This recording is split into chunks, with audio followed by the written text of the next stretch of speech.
Yeah. That car right there, somebody pulled in to let them know their house is on fire. I saw him around back. That's the last time I seen him. Okay. Hey guys, 6-year-old girl and a 23-year-old male still missing in the house somewhere.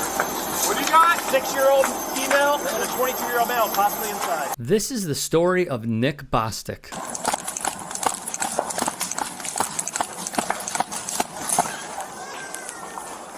Guys, come here, come here. We're going out.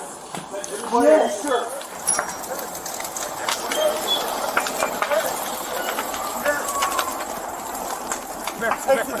Are you Zavion? That's everybody. Sit down. Need medics. Come with me, man. Come with me. Come with me. We gotta get away from the house. Hey, we gotta get away from the house, okay? Okay, baby. You're okay.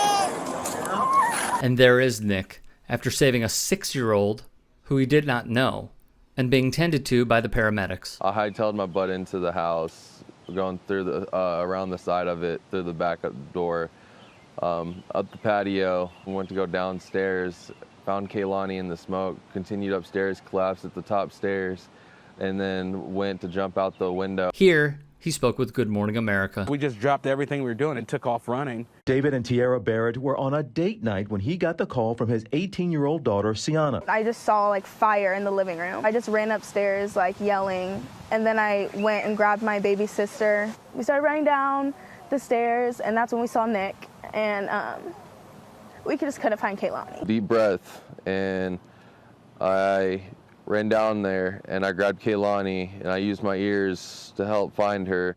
Bostic seen here in the hospital. He suffered smoke inhalation and first-degree burns. According to TMZ, Bostic is being rewarded for his courage. NASCAR reached out to him and invited him to be a special guest at Indianapolis Motor Speedway. Bostic is a huge fan of the sport. He also said it's always been his dream to be behind the wheel of a race car and is hoping that's in store for him.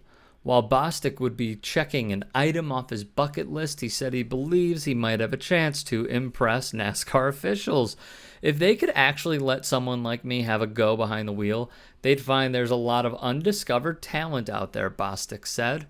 Singers have shows like The Voice to help them get discovered, but there's nothing like that for racing people. I heard the infant, or the 6-year-old, I heard her crying. And as you'll probably heard it, I doubled over my shirt and I went down there with my eyes closed and my hand reached out and I used my ears to guide me to her voice.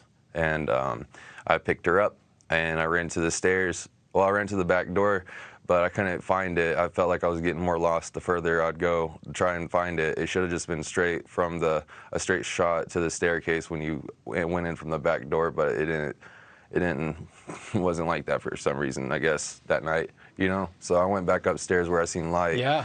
And I tripped at the last staircase and fell, got back up, made it to the window in that bedroom of the side of the house. I went to ripping blinds off. The string got caught around Kaylani's leg or ankle, and I had to stop all of what I was doing and make sure that was completely unwrapped from around her. Otherwise, that was going to put my choice in saving her life and mine and hers in jeopardy, you know. Bostic, who had serious injuries, launched a GoFundMe, and the people responded. He was asking for $100,000.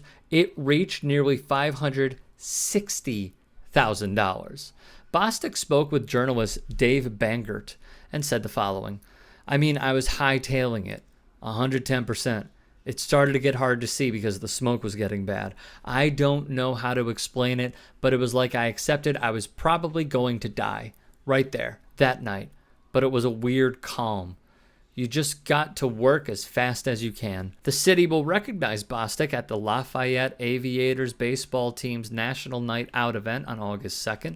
Proceeds from the game's ticket sales will go toward Bostic's GoFundMe page to help him in his recovery.